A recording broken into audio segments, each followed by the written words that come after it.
The council chamber trembled faintly as the weight of war plans settled upon the gathered commanders. Across the vast polished surface of the table lay holograms of human settlements, their fleets, their paltry supply routes. The younger officers leaned in with eager certainty, their voices sharp with ambition. "Fragile creatures," one said, eyes burning with the lust of conquest. "Short-lived, disorganized. Their worlds are ripe." Another smirked and gestured at the glowing statistics. Bone density weaker than most predatory species, no natural armor, blood so easily spilled. The numbers promised an easy campaign, one more conquest to add to the Empire's dominion. But when the chamber quieted, an older voice cut through, gravel-edged and carrying the authority of 1,000 battles. The general rose. His carapace bore the scars of fire, acid, and steel. One of his mandibles hung crooked from an injury sustained decades earlier, never fully healed. He studied the faces around him and allowed silence to linger, the kind of silence that makes even confident warriors uneasy. Finally he spoke. "Do not make the mistake of fighting them. If you do, pray that they show you mercy." Confusion rippled among the younger officers. They had expected bold strategy, not caution. The general's single remaining eye glowed faintly as he leaned forward. "You see numbers on a screen. You see fragile bodies, soft skin, a physiology unremarkable in every category. But I have seen the truth behind those numbers. And what lies beyond them is not weakness, it is hunger. An endless, unrelenting hunger to endure." He recalled the first time he had witnessed humans fight. His fleet had descended upon a colony world that by every measure should have fallen in a single cycle. The defenders possessed no heavy weaponry worth mentioning, their cities undefended, their people barely out of childhood compared to the ages his kind lived. Yet, when the sky turned red with invasion fire, those so-called fragile creatures did not collapse. They rallied. Farmers with old rifles, miners with demolition charges, children ferrying ammunition through firestorms. "I saw them stand," the general growled.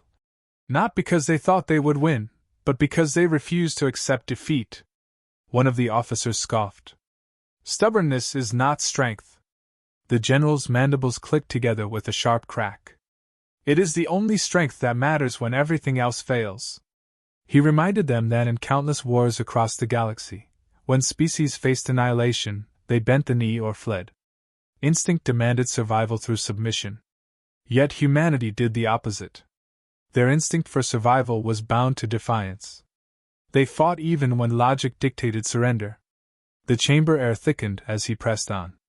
"Do you know what it is to face an enemy that grows stronger the closer you drive them to extinction? Humans are not a species of predators nor prey. They are persistence given flesh. Corner them, strip them of weapons, burn their homes, and still they will find a way to hurt you. And the more you push them toward despair, the more dangerous they become." He told of another campaign, one led by his rivals who had laughed at his warnings. A fleet of immense power had fallen upon a human convoy. Outnumbered 10-1, the humans should have disintegrated. Instead, they scattered into asteroid fields, turned freighters into bombs, and carved victory out of the debris. Their ships were lost, yes, but they ensured their enemies bled far more than victory was worth. Not one human ship signaled surrender. "Understand this," the general said, voice lowering. "They will throw themselves into the abyss if it means dragging you down with them." His words silenced the chamber, yet arrogance clung to the younger ones like armor. "If they are so relentless," one muttered, "why do they still live in fractured colonies instead of ruling?"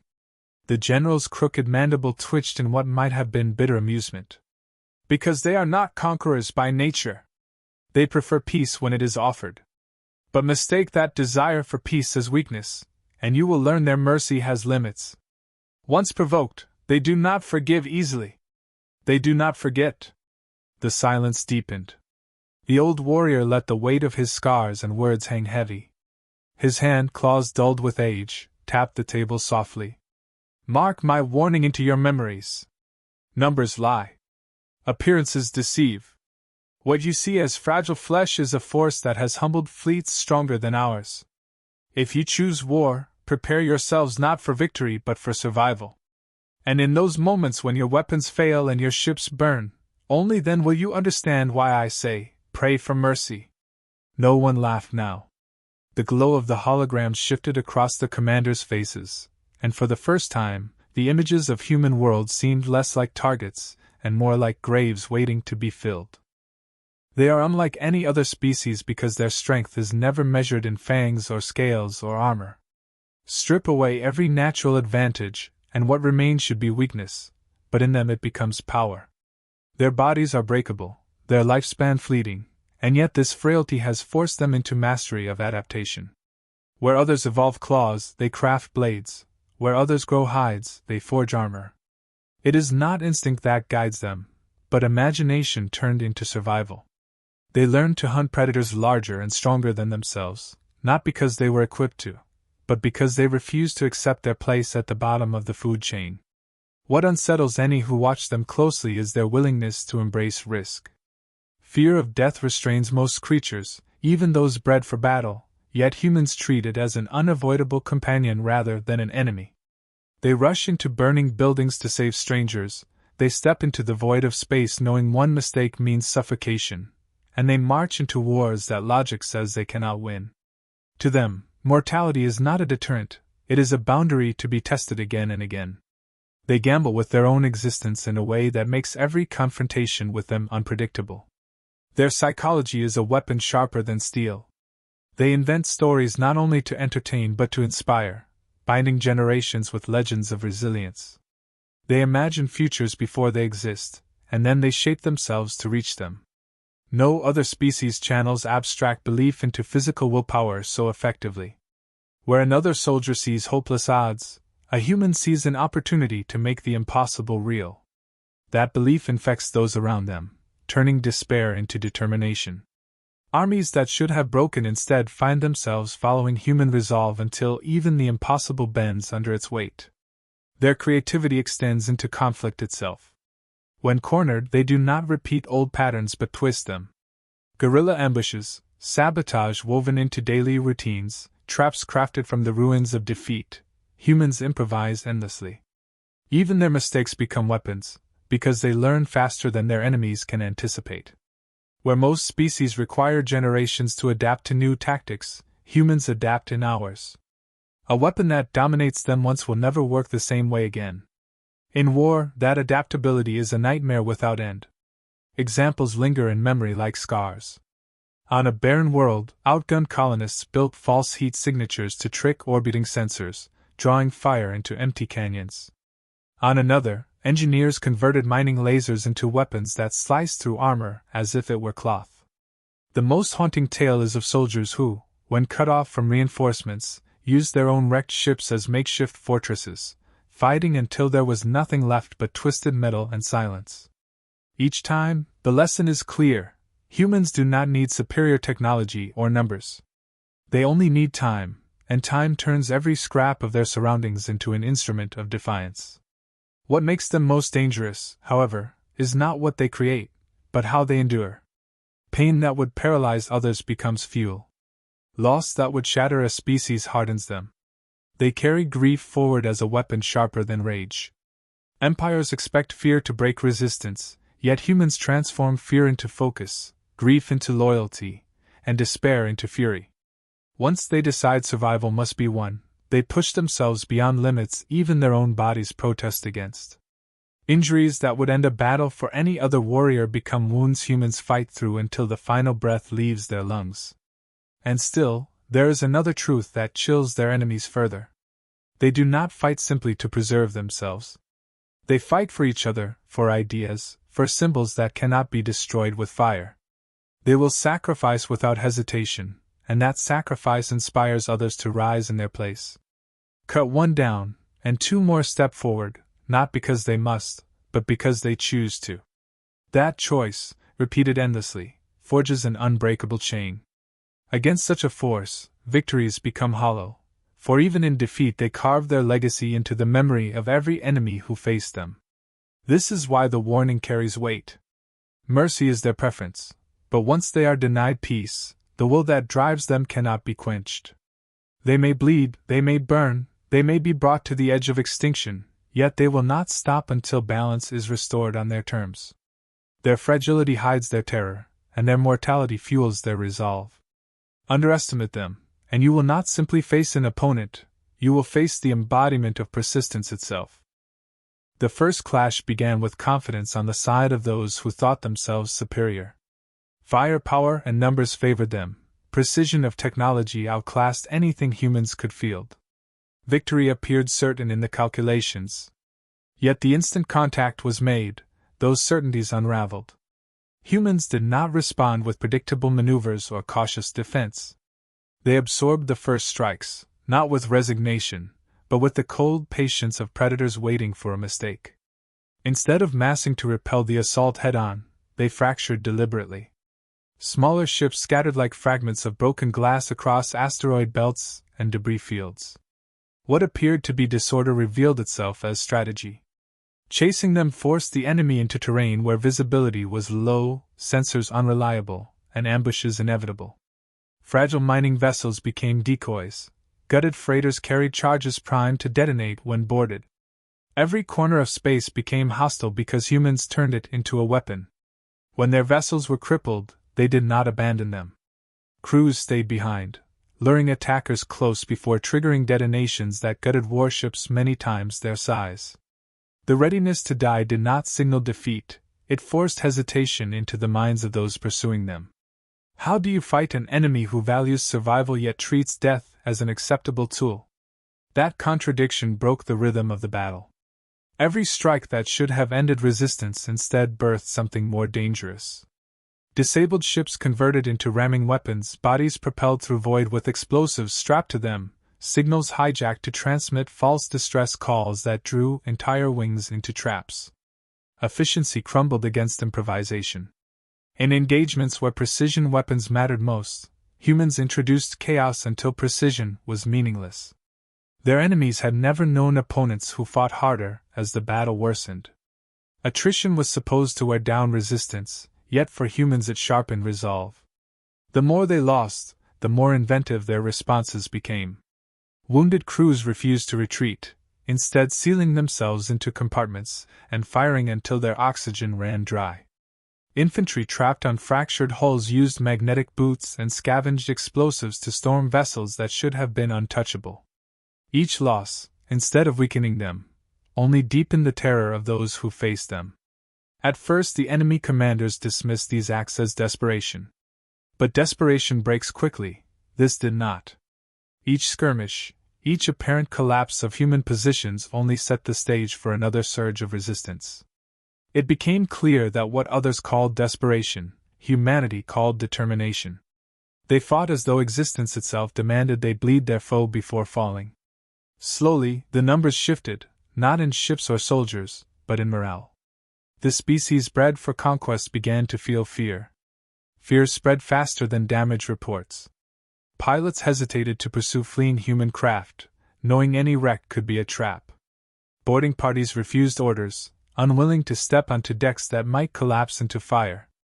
Entire wings held back, convinced the smallest shuttle might conceal enough explosives to annihilate them.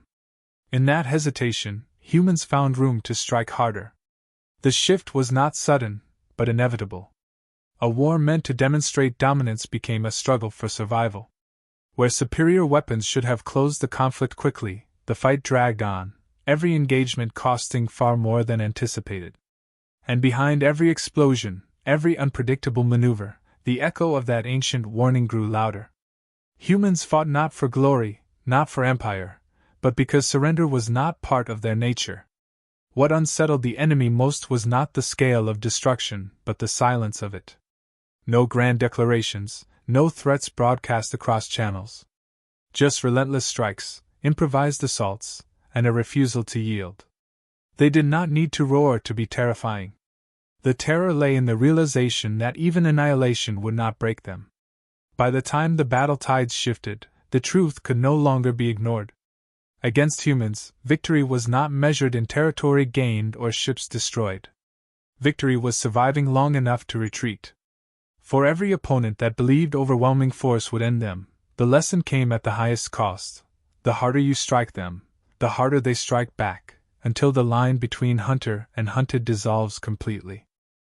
Silence followed the wreckage. Drifting hulks of once proud warships glowed faintly against the void, twisted into monuments of arrogance. Those who had mocked warnings now clung to what little remained, their fleets broken, their pride bleeding out across the battlefield. In that silence came the realization that their opponent had not simply fought, they had judged. Humanity's verdict was clear, survival was theirs to decide, and mercy was not guaranteed. The survivors were taken, not slaughtered. That restraint unnerved them more than destruction ever could. Chains of plasma fire could have finished what the fighting began, yet humans stayed their hand. Instead, they broadcast a simple declaration. We did not seek this war. You brought it to our doors. You will live to remember this lesson. Do not return unless you wish to see the other face of our resolve. For enemies who had expected only vengeance, the offer of life was an alien concept. But within it lurked a deeper threat, that mercy was a choice, one that could vanish at any moment. In the aftermath, prisoners faced not humiliation but clarity. Humans offered them food, water, and the chance to go home with their lives intact. Yet every kindness carried weight heavier than chains. The message was unmistakable. The same hands that now gave bread had moments earlier torn fleets apart. The same voices that promised safe passage had commanded fire that reduced entire armadas to fragments. Kindness from such a force was not weakness, it was dominance. They gave because they could. They spared because they chose. Whispers spread quickly among the captured, stories of battles retold with trembling voices, of ships turned into firestorms, of men and women who fought until their last heartbeat only to win battles no logic supported. These whispers carried a second truth, one harder to bear than defeat, that humanity did not delight in cruelty. They fought with fury, yes, but that fury was born from necessity, not appetite. If left unprovoked, they might have remained allies, explorers, or neighbors. It was aggression that awakened their wrath, and once awakened, that wrath would not be forgotten. The general who had once spoken warnings stood vindicated. His scars gave him credibility, his silence after the battle gave him authority. He reminded the council. You believed them prey because of their fragility. You believed them fragile because you mistook mercy for weakness. Now you see the truth. Their mercy is the only shield between us and extinction. He explained that humanity's duality, capable of infinite compassion yet equally capable of absolute destruction, made them unique in the galaxy. No other species balanced so delicately between savior and executioner. It was not the devastation of the fleet alone that etched the lesson deep into memory. It was the restraint afterward. Mercy from conquerors is rare. Mercy from those who could obliterate without effort is terrifying. To be spared is to live under the shadow of what could have been. For those who survived, every breath carried the weight of knowing their lives continued only because humanity allowed it. That restraint reshaped perception across the stars. Reports reached distant systems, transformed into warnings and rumors. Humans do not fight for conquest, but they do not forgive betrayal. They do not revel in destruction, but once forced into it, they excel beyond comprehension. When their fury passes, their mercy returns, but it is never unconditional. Mercy is earned, never owed. Among those who listened, fear mingled with respect. Some saw opportunity in alliance, others saw a threat too dangerous to provoke again. But all agreed on one truth: humanity's power lay not just in their ability to destroy, but in their ability to decide who lived after the destroying was done. That decision placed them above predators and prey alike. So the legend took root. Speak carefully when their name is raised. Do not mistake quiet voices for weakness or open hands for helplessness. When they fight until the universe itself bends. When they spare as judges, not supplicants. The general's words lingered across every hall of power. If you meet them in war, hope they choose to be merciful, for their mercy is the only barrier between survival and utter erasure. The warning became more than a memory, it transformed into doctrine. Across academies and war councils, the story of that battle was spoken not as rumor but as law. The phrase spread like a litany through every species that had once doubted: Do not fight humans. If you do, pray for mercy. What began as the caution of one scarred general evolved into a principle woven into galactic strategy, cited in training manuals and whispered by officers before campaigns. No other race had forced such recognition, not through empire or domination, but through the sheer terror of defiance that refused to die. Legends grew quickly, fueled by survivors who carried their scars home. Entire fleets returned diminished, captains haunted by memories of improvised traps and relentless pursuit. They spoke of enemies who fought without pause, who adapted to every tactic within hours, who twisted every weakness into a weapon. They described the mercy that followed, and how it felt heavier than chains. These accounts traveled faster than ships, until even those who had never seen a human understood their paradox: fragile in body, unyielding in spirit, terrible in war, yet still offering peace when victory was theirs. The effect was profound. Some governments chose caution, abandoning any plan of aggression toward human colonies. Others sought contact, believing alliance safer than enmity. A few dismissed the tales as exaggerations born of humiliation, but even they hesitated when drawing up strategies, wary of repeating the mistake. Across the stars, the human reputation shifted from curiosity to inevitability. They were no longer seen as one of many rising species. They became the cautionary example all others measured themselves against. What unsettled the galaxy most was that humanity did not seek to exploit this fear. They did not carve out vast empires or demand tribute. They rebuilt what was lost, mourned their dead, and carried on as though the galaxy's trembling did not matter.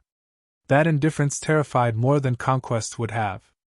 It proved they fought only when compelled, and when they did, they revealed strength so absolute that no one could force them into chains. The choice not to dominate was interpreted as confidence, the surety of a predator who does not need to boast of its claws. In the minds of many, humans became less a species than a force of nature. Stories depicted them as storms that appeared when provoked, devastating everything in their path before retreating back into silence. That image hardened the lesson. To live beside them meant safety, to challenge them meant ruin. No treaty could ensure loyalty as strongly as that reputation did. Whole systems aligned themselves toward peace, not out of goodwill, but out of survival.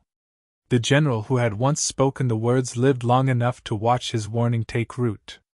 His voice echoed through halls where new leaders trained, his words etched into memory as the closest thing to prophecy. He had not exaggerated. He had merely seen clearly what others could not. Humanity did not need to conquer to command.